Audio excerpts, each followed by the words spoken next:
children because I can communicate with them and say, that's how it is. I no longer worry about if their feelings are hurt.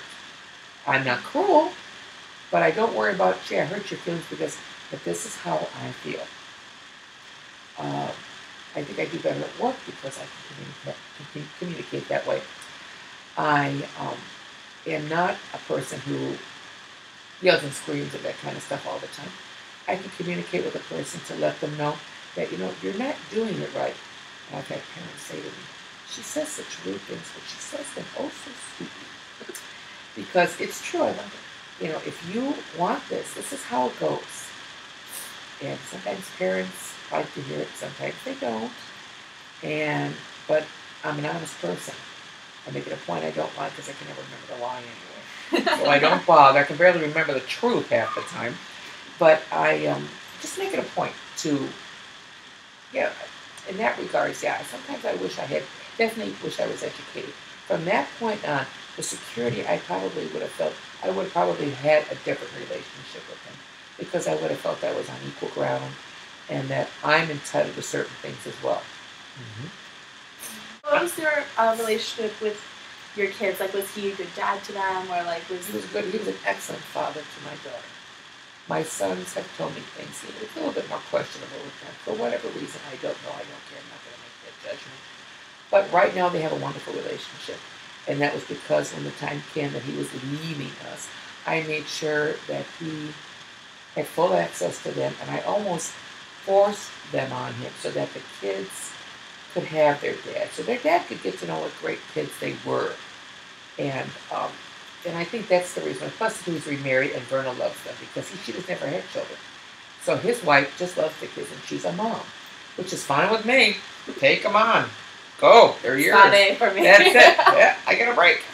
And but they, they have great relationships now, and that's all I care about. It's the present, that they're getting along well with their dad. As far as I'm concerned, they adore me. They drive me crazy, but they adore me, and I know they do.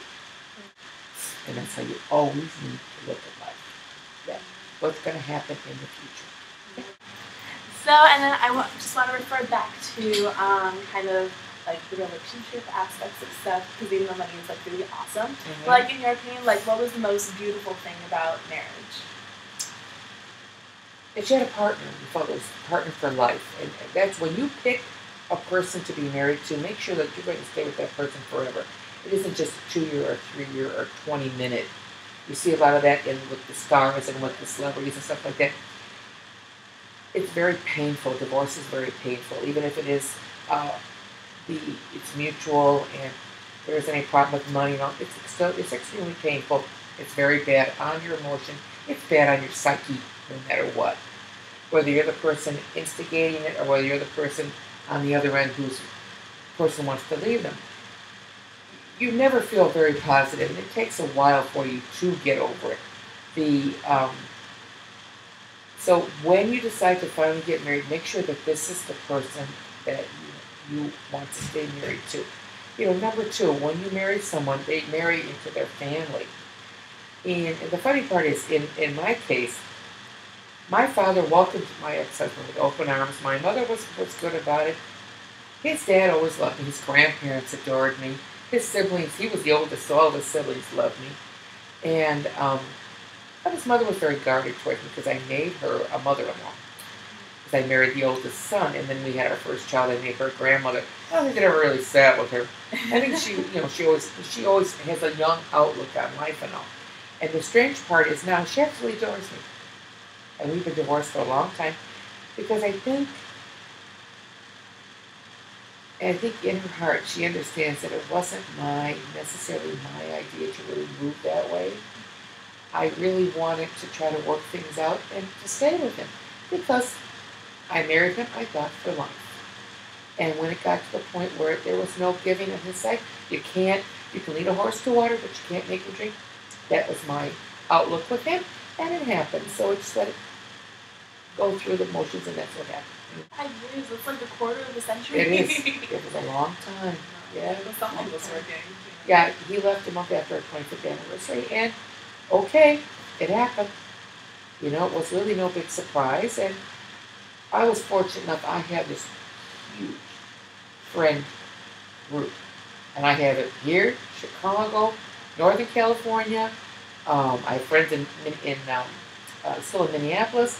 I have friends down in Mobile, Alabama. Our original bowling partners are still good friends of mine. They went to me. His siblings, his sisters, send me Christmas cards every year. Still. I'm not surprised. And my sister-in-law, who was married to his brother, they divorced. It's a year now. We're back being close again. I didn't know what happened to her. I figured eventually hopefully she would come around. I didn't want to interfere just in case John didn't want her being involved with me because we were divorced. Well, she was having problems with him.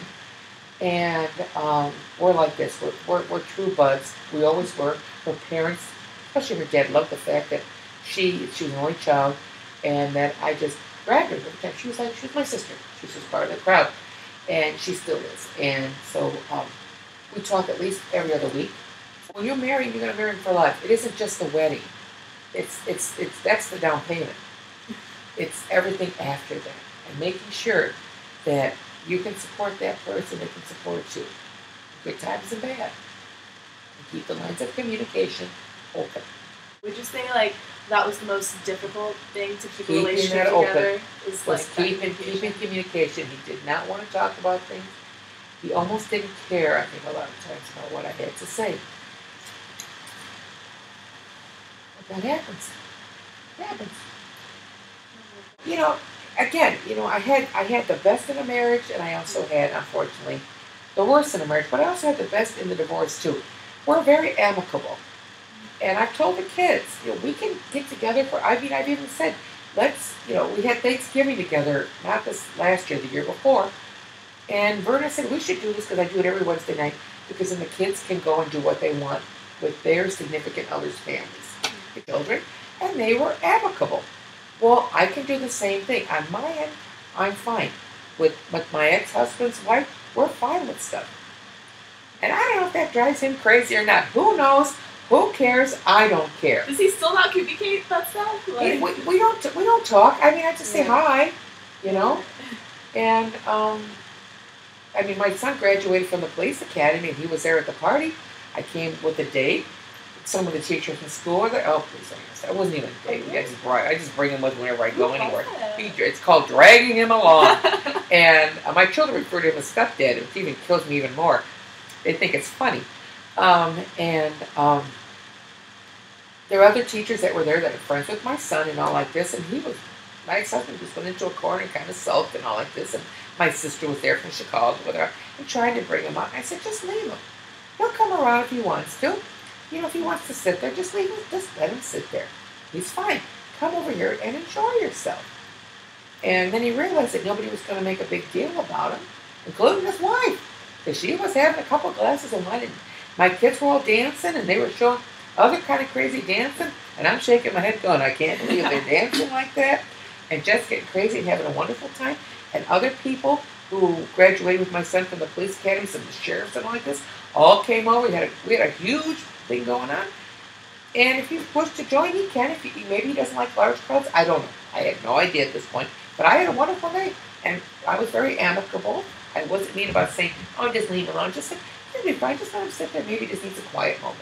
After like that from before, like from when you guys were dating, you guys would go out, he would just kind of be introverted. Not dating. Well into the marriage, he would kind of do that. Especially if it was on something for me on my side of the family. So, his choice. Why? He is like that. He's very quiet. Their family is quiet. Yeah. Mm-hmm. Do you think like that was a positive thing? Because like you're very like outgoing and he's very reserved. Like, did you guys like pull each other like that? Or? Well, it's the opposites attract.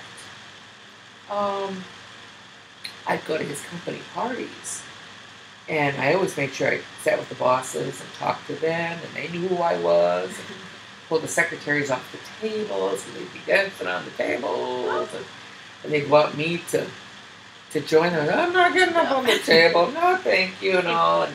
But I was always very charming, very personable. Always enjoyed myself. Tried to find a wonderful time in everything I did. I remember when I was found out I was pregnant with twins, And that night we had the company Christmas party. And we were living in Minnesota. We just had our daughter. She's just 2. She's 2, almost 3.